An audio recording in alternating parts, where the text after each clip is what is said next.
Hi, we are right in the middle of this series, and it's a kind of a natural break point for the book of Genesis, even though we're just in chapter 12 out of 50. We've gone from the epic events of creation, fall, the flood, and the Tower of Babel, and now we zoom in to the life of a specific family. We get down to what I feel Genesis does best. You see, all of us live lives at an individual level with decisions that we make every day, every year of our lives. Even the first 12 chapters of Genesis, if you really look at it, can actually be viewed from an individual person's lens or account. The Hebrew language has a word for this.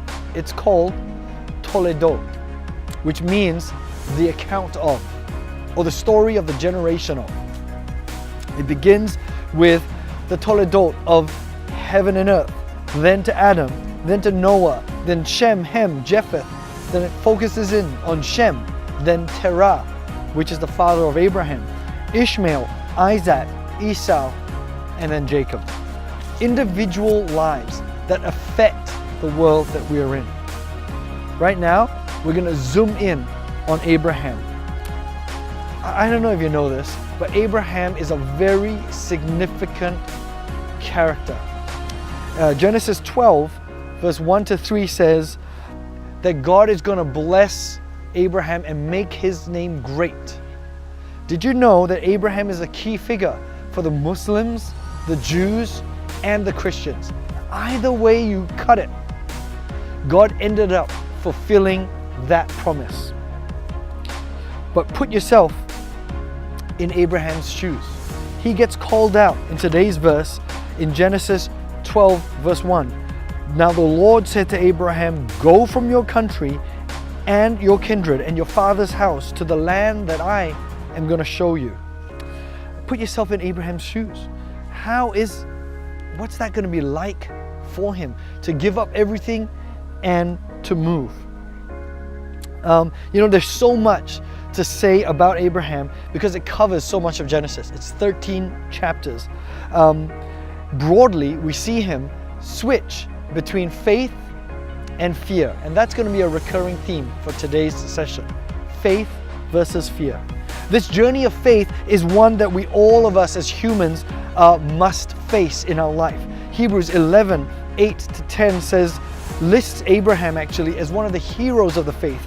And it points out that when Abraham follows this call of God, he becomes a man of faith, going to a place that he did not know, receiving an inheritance. However, Genesis goes deeper than the book of Hebrews. Genesis gives us a much more zoomed in, detailed look into Abraham's faith. And we see that it's not quite as simple as it might seem. First, you get a view of the oscillating nature of his faith and him grappling. It's not just one decision that he makes to go to Canaan. Anybody could do that, of anything.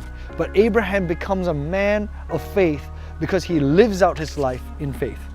So let's look at some examples. Firstly, he takes a step of faith. He goes to Canaan. That's Genesis 12, 4 to 9. Secondly, he oscillates. He chooses fear and he lies about his wife, Sarai, or Sarah later on. Right? He lies to sort of save himself, and he says that she's his sister, which is kind of a half-truth. Then he goes back to faith, and with his encounter with Lot in chapter 13, he says, "Oh my goodness, Lot, God is going to look after me. Why don't you pick the best stuff and I'll take whatever's left over. And my faith is in God.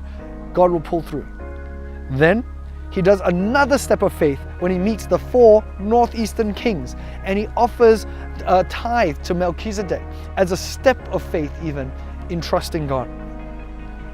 Then again he lies, and he's scared that God is not going to give him a promised child.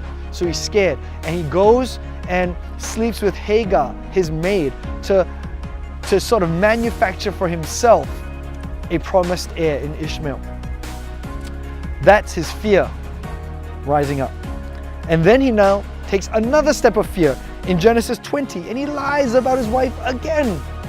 Oh, talk about a man of faith.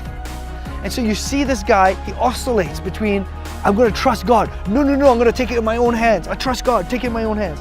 And he gets to the ultimate, which is the giving up of his son, Isaac. And there he takes a step of faith. At the beginning, it was a big step for Abraham to leave his country. But it's not like any of us who have left a country before. But by the time you get to Isaac, the climax of Abraham's story, you've gotten to a whole new level, right? You're giving up your only son whom you loved.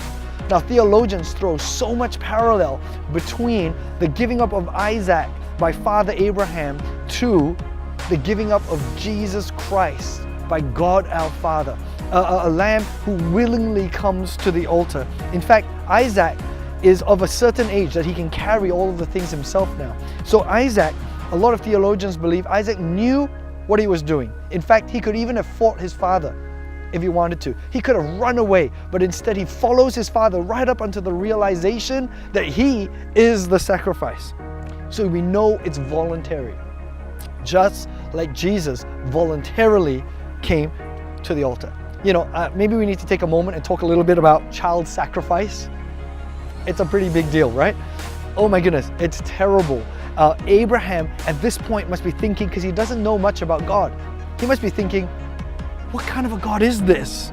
Are you just like those other pagan gods that have child sacrifice? Okay, if that's the kind of God you are, then I'm still gonna follow you. But it turns out that God is not that kind of God.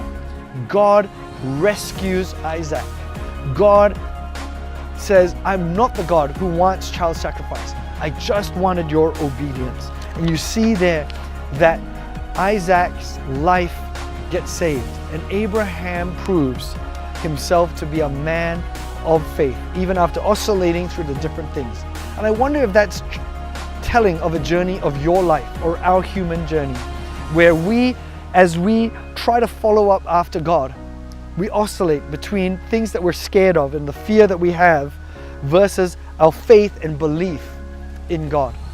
What will you choose today?